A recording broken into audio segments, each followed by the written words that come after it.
To switch from a personal to a professional account on Instagram, start by opening the Instagram app and navigating to your profile page. Tap the three horizontal lines in the top right corner to access the menu.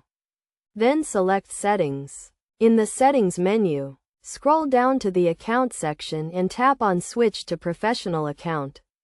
You will be asked to choose a category that best describes your business or profession, such as artist, blogger, or local business. Select the category that best fits your needs. Next, you will be prompted to add your business contact information, including your email address and phone number.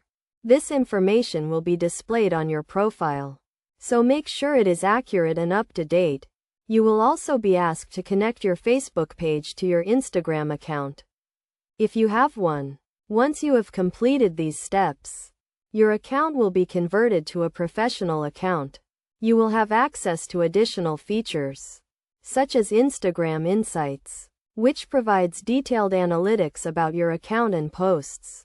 You will also be able to run paid advertisements and promote your posts to reach a wider audience.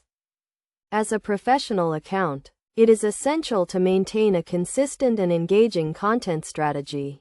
Post high-quality content that is relevant to your business or profession, and use hashtags to increase your visibility. Engage with your followers by responding to comments and direct messages, and use Instagram stories and reels to share behind-the-scenes content and sneak peeks. By switching to a professional account on Instagram, you can take your business or profession to the next level and reach a wider audience. Remember to always follow Instagram's terms of service and guidelines, and to post content that is authentic and engaging. With these tips and best practices, you can make the most of your professional account and achieve your goals on Instagram.